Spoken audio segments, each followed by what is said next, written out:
नमस्कार साथियों, हमारे YouTube चैनल पर आपका हार्दिक स्वागत है। साथियों, आज है 18 जून और 18 जून को लेकर जो भी करंट फैक्ट बनते हैं इसके ऊपर चर्चा करेंगे। तो देखिए, हाल ही में भारत सरकार ने तमिलनाडु राज्य में सड़क परिवहन के लिए एडीबी से $484 मिलियन का ऋण समझौता किया। तो $484 मिलियन का ऋण समझौता भारत सरकार ने किसके साथ किया है? एडीबी के साथ किया है। अब एडीबी ये क्या है, ये टर्म्स आपके समझ में नहीं आएगी तो इसको देखो दोस्तों। इसका पूरा नाम होता है एशियन डेवलपमेंट बैंक, हिंदी में बोलते हैं एशियाई विकास बैंक। दोस्तों, ये एक क्षेत्रीय विकास बैंक है और इसकी स्थापना हुई थी 19 दिसंबर 1966 को। कब हुई थी? 19 दिसंबर 1966। कई बार पूछा गया है एडीबी की स्थापना कब हुई? 19 दिसंबर 1966 को। और एडीबी का जो हेडक्वार्टर है मित्रों, वो है मनीला में, और मनीला है फिलीपींस में। फिलीपींस की राजधानी पूछा जाए तो मनीला है। और पूछा जाए कि एडीबी का जो वर्तमान में अध्यक्ष है उनका नाम क्या है, तो मात्सुगु अस्कावा। ठीक है। उपाध्यक्ष ये भारत के हैं। आपसे पूछा जाए एडीबी के उपाध्यक्ष कौन है, तो उनका नाम है अशोक लवासा, जो कि भारत के हैं, भारत के पूर्व निर्वाचन आयुक्त रह चुके हैं, ध्यान रखना। नेक्स्ट फैक्ट, और अगर पूछ लिया आपसे एडीबी का वर्तमान में जो सदस्य देश है उनकी संख्या कितनी है? 68। कितनी है? 68 है। चलो नेक्स्ट फैक्ट जानते हैं। हाल ही में 17 जून को विश्व मरुस्थलीकरण और सूखा रोकथाम दिवस मनाया गया। तो विश्व मरुस्थलीकरण और सूखा रोकथाम दिवस अभी हाल ही में कब मनाया गया? 17 जून को मनाया गया। दोस्तों, इसको मनाया क्यों जाता है? इसका उद्देश्य क्या है इस दिवस को मनाने का?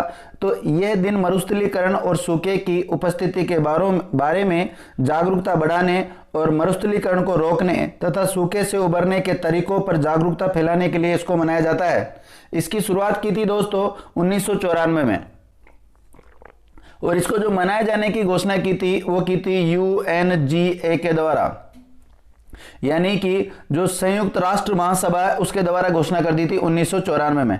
आपसे पूछा जाए कि दुनिया का सबसे बड़ा मरुस्थल कौन सा है, तो दुनिया का सबसे बड़ा मरुस्थल है दोस्तों सहारा मरुस्थल, जो कि अफ्रीका में है। और एशिया का सबसे बड़ा मरुस्थल कौन सा है? गोबी मरुस्थल है, जो कि कहां पर है? मंगोलिया में है। और भारत का सबसे बड़ा मरुस्थल कौन सा है? थार का मरुस्थल, जो कहां फैला हुआ? ज्यादातर इसका हिस्सा राजस्थान में है, ध्यान रखना। चलो नेक्स्ट फैक्ट जानते हैं मित्रों। हाल ही में केंद्र सरकार ने मेडिकल ऑक्सीजन का उत्पादन बढ़ाने के लिए भारत के लिए प्रोजेक्ट O2 पहल शुरू की गई। तो भारत के लिए प्रोजेक्ट O2 पहल शुरू किसके द्वारा की गई? केंद्र सरकार के द्वारा इसकी अभी हाल ही में शुरुआत कर दी गई। तो सिर्फ यही फैक्ट याद रखना है इसके बारे में आपको। चलो नेक्स्ट फैक्ट जानते हैं। हाल ही में नेस्कॉम ने तेलंगाना राज्य के साथ मिलकर REVVUP कार्यक्रम शुरू किया। तो किसके साथ मिलकर किया है? तेलंगाना के साथ। किसने? नेस्कॉम के द्वारा इसकी शुरुआत की गई है। अब आपके माइंड में आ रहा होगा नेस्कॉम का पूरा नाम क्या होता है? दोस्तों, इसका पूरा नाम होता है national association of software and service companies, इसका पूरा नाम होता है, यानी कि सॉफ्टवेयर और सेवा कंपनियों के राष्ट्रीय संघ, इसका हिंदी में नाम मिलता है। ये एक गैर सरकारी व्यापारिक संघ है। इसकी स्थापना हुई थी 1 मार्च 1988 को। कब हुई थी? 1 मार्च 1988 को इसकी स्थापना हुई है। इसका हेडक्वार्टर नई दिल्ली में, और जो इसके चेयरपर्सन है उसका नाम है केशव आर मुरुगेश। ठीक है। अगर बात करते हैं हम तेलंगाना की, तेलंगाना स्टेट चर्चा में आ जाता है, तो इसके बारे में कुछ फैक्ट जानते हैं। अभी हाल ही में 2 जून को तेलंगाना दिवस मनाया गया था, क्योंकि 2 जून 2014 को यह आंध्र प्रदेश से अलग होकर भारत का 29वें नंबर का राज्य बना था। लेकिन पूछा जाए वर्तमान में जो राज्यों की संख्या है वो कितनी है? 28। और जो केंद्र शासित प्रदेश है उनकी संख्या कितनी है? 8 है। लेकिन तेलंगाना कौन से नंबर का बना था उस समय? 2 जून 2014 को, जब 29वें नंबर का बना था। दोस्तों, जो तेलंगाना के प्रथम मुख्यमंत्री बने थे उनका नाम है के चंद्रशेखर राव, और वर्तमान में भी कौन है? के चंद्रशेखर राव। और के चंद्रशेखर में जो के का अर्थ होता है वो है कलवा कुंतला। के का मतलब क्या है यहाँ पर? कलवा कुंतला। अगर पूछा जाए तेलंगाना के जो वर्तमान में अगर राजधानी का नाम पूछा जाए तो राजधानी हैदराबाद, और राजधानी हैदराबाद में एक इंटरनेशनल एयरपोर्ट है जिसका नाम है राजीव गांधी अंतर्राष्ट्रीय हवाई अड्डे के नाम से वो जाना जाता है। तेलंगाना के वर्तमान में अगर राज्यपाल का नाम पूछा जाए तो उनका नाम है तमिल सौंदरराजन। क्या नाम है? तमिल सौंदरराजन है। अगर पूछा जाए तेलंगाना से लोकसभा सीटें कितनी जाती है तो उनकी संख्या 17 है, राज्यसभा की सीटें 7 जाती है और विधानसभा की सीटें है दोस्तों यहाँ पर 119। ठीक है, इसी प्रकार आपसे पूछ लिया जाए कि अपनी सीमा किस किस के साथ साझा करता है ये, तो आंध्र प्रदेश, छत्तीसगढ़, महाराष्ट्र और कर्नाटक।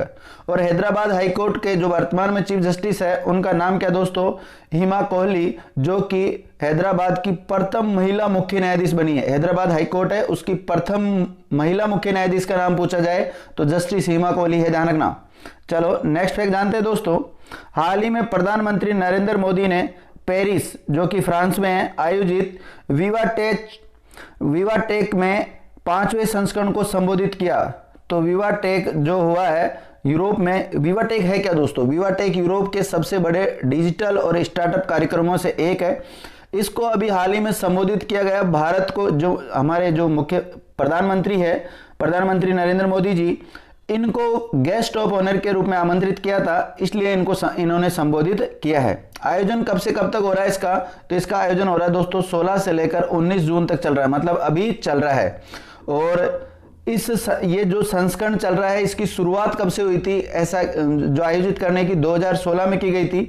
मोदी ने दोस्तों इसमें एक 5 स्तंभों का एक आधार बताया है। तो जब इनसे जुड़े हैं मोदी जी, सम्मानित इसमें आमंत्रित किए गए हैं, तो मोदी जी ने कहा कि दुनिया के 5 स्तंभों के आधार पर भारत में निवेश करने के लिए आमंत्रित किया दुनिया को। भारत के लिए कहा है कि विदेशी अगर आकर यहाँ निवेश करना चाहते हैं तो उनके लिए हमने 5 स्तंभ बताए हैं। वो 5 स्तंभ कौन से हैं, प्रतिभा, बाजार, पूंजी, पारिस्थितिकी तंत्र और खुलेपन की संस्कृति। यानी कि प्रतिभा मतलब टैलेंट, बाजार यानी है मार्केट उपलब्ध है, पूंजी कैपिटल, और पारिस्थितिकी तंत्र यानी इकोसिस्टम मजबूत है, एंड कल्चर ऑफ ओपननेस। ठीक है, नेक्स्ट फैक्ट जानते हैं। हाल ही में माइक्रोसॉफ्ट ने सत्य नडेला को अपना चेयरमैन नियुक्त किया। तो माइक्रोसॉफ्ट के द्वारा अभी अपना चेयरपर्सन किसको नियुक्त कर दिया दोस्तों, सत्य नडेला को नियुक्त कर दिया। और सत्य नडेला को किसके स्थान पर नियुक्त किया गया है, जॉन थॉम्पसन के स्थान पर। और जॉन थॉम्पसन है दोस्तों, उसको बना दिया स्वतंत्र निदेशक। और जो सत्य नडेला है इनके पास अभी कौन सा पद था, सीईओ यानी चीफ एग्जीक्यूटिव ऑफिसर था, और साथ ही में अभी इनको क्या बना दिया, चेयरपर्सन भी बना दिया। अब माइक्रोसॉफ्ट चर्चा में है तो माइक्रोसॉफ्ट के बारे में कुछ स्टैटिस्टिक्स पॉइंट जानते हैं दोस्तों। माइक्रोसॉफ्ट दुनिया की सबसे बड़ी सॉफ्टवेयर कंपनी है जो कि संगणक अभियांत्रिकी के क्षेत्र में काम करती है। इसकी स्थापना हुई थी 4 अप्रैल 1975 को, और न्यू मैक्सिको में इसकी स्थापना हुई थी। और इसके जो संस्थापक है उनका नाम है बिल गेट्स, तो मुख्य रूप से था, साथ में उनके साथी का नाम है पॉल एलन। और माइक्रोसॉफ्ट का जो हेडक्वार्टर है वो वाशिंगटन डीसी में है। कहां पर है, वाशिंगटन डीसी, जो कि अमेरिका में है। और अमेरिका की राजधानी का नाम भी क्या है, वाशिंगटन डीसी। आईएमएफ और वर्ल्ड बैंक का हेडक्वार्टर कहां है, वाशिंगटन डीसी में ही है। और इसके सीईओ कौन है, सत्य नडेला, जो चेयरपर्सन भी बन चुके हैं। और आपसे पूछा जाए माइक्रोसॉफ्ट के अब प्रमुख स्वतंत्र निदेशक कौन है, तो उनका नाम है जॉन थॉम्पसन। ठीक है, चलो नेक्स्ट फैक्ट जानते हैं दोस्तों। हाल ही में एम्बलम सेल्वम को पुडुचेरी विधानसभा का निर्विरोध अध्यक्ष चुना गया। तो पुडुचेरी विधानसभा का निर्विरोध अध्यक्ष किसको चुन लिया गया दोस्तों, एम्बलम सेल्वम को चुन लिया गया है। चलो नेक्स्ट फैक्ट जानते हैं दोस्तों। आपसे पूछ लिया जाए भारत के इतने कितने केंद्र शासित प्रदेश है जिनमें विधानसभा है, तो वो 3 है, दिल्ली, पुडुचेरी और जम्मू कश्मीर। हालांकि जम्मू कश्मीर में अभी जो विधानसभा सदस्य हैं वो उनका चुनाव नहीं हुआ है, क्योंकि वहां पर राष्ट्रपति शासन लगा हुआ है। और दोस्तों नेक्स्ट फैक्ट जानते हैं। पुडुचेरी के बारे में जो भी स्टैटिस्टिक्स पॉइंट है आपको अगर याद है तो आप कमेंट्स करके बता सकते हैं। ठीक है, नेक्स्ट फैक्ट जानेंगे। हाल ही में आईआईटी मुंबई ने ब्रिक्स नेटवर्क विश्वविद्यालय सम्मेलन 2021 की मेजबानी की। तो दोस्तों जो 13वां नंबर का ब्रिक्स के जितने भी सम्मेलन होंगे वो सारों का आयोजन कौन करेगा, भारत। ठीक है, ब्रिक्स का नाम तो आपने सुना ही होगा, इसका पहले नाम था ब्रिक, यानी कि इसमें 4 देश शामिल थे पहले, ब्राज़ील, रसिया, इंडिया और चाइना। लेकिन जब 2010 में इसमें साउथ अफ्रीका जुड़ गया था तो इसका नाम क्या हो गया, ब्रिक्स हो गया। तो आपसे पूछा जाए ब्रिक्स की स्थापना कब हुई थी, 2006 में। प्रथम इसका सम्मेलन होता है 2009 में और उस समय इसका नाम होता है ब्रिक, ठीक है। और रसिया में होता है 2009 में। 2010 में जो साउथ अफ्रीका इसमें जुड़ गया था। और ब्रिक्स का आपसे पूछा जाए हेडक्वार्टर कहाँ है इसका, तो शंघाई चाइना में है। और 13वां नंबर का जो हो रहा है इसका दोस्तों, अगर कौन कर रहा है इसकी अध्यक्षता, इसकी मेजबानी कौन कर रहा है, भारत। 12वें नंबर की किसने की, रसिया ने। और 11वें नंबर की किसने की थी, ब्राजील की। अब आप कमेंट्स करके बता दीजिए 14वें नंबर पे जो अध्यक्षता करेगा, मेजबानी करेगा, वो कौन सा देश करेगा, आप कमेंट्स करके बता दीजिए। चलो नेक्स्ट फैक्ट जानते हैं। हाल ही में चीन ने 17 जून 2021 को 3 अंतरिक्ष यात्रियों को अपने अंतरिक्ष स्टेशन पर भेजा। दोस्तों जो चीन के द्वारा अपने अंतरिक्ष स्टेशन पर 3 यात्रियों को भेजा गया, अंतरिक्ष यात्रियों को।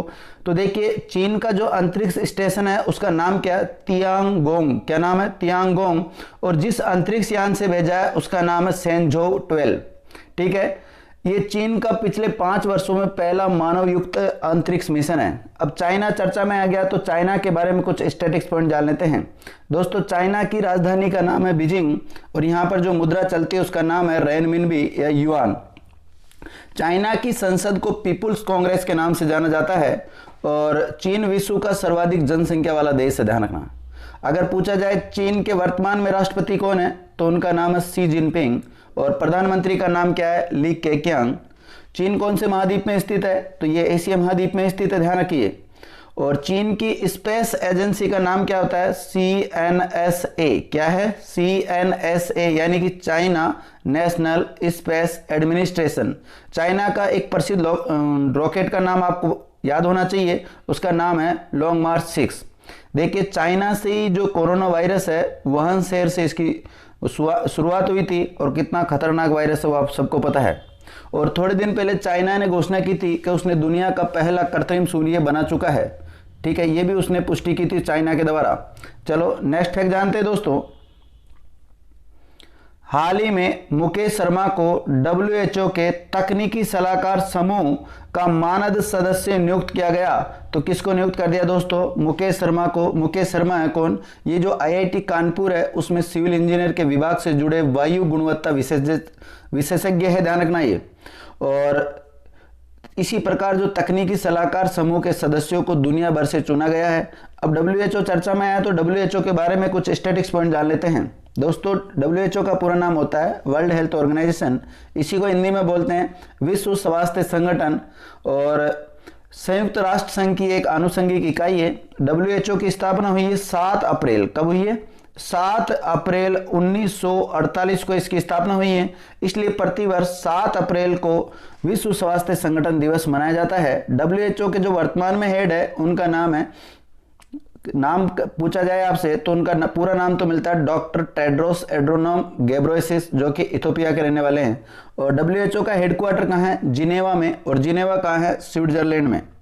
देखिए थोड़े दिन पहले आपने सुना होगा, न्यूज़ में सुना होगा आपने, डॉक्टर पैट्रिक अमोत को जो कि केन्या के रहने वाले, उनको WHO का जो कार्यकारी बोर्ड है उसका एक अध्यक्ष बना दिया गया है। इससे पहले WHO कार्यकारी बोर्ड का जो अध्यक्ष थे भारत के डॉक्टर हर्षवर्धन सिंह, जो कि हमारे केंद्रीय स्वास्थ्य मंत्री वो हुआ करते थे। लेकिन उनके स्थान पर किसको बना दिया गया है, डॉक्टर पैट्रिक अमोत को बना दिया गया है। अब सिर्फ जो हमारे डॉक्टर हर्षवर्धन सिंह जी है वो सिर्फ सदस्य के रूप में है और उनकी सदस्यता कब तक बनी रहेगी, 2023 तक बनी रहेगी। चलो ये थे दोस्तों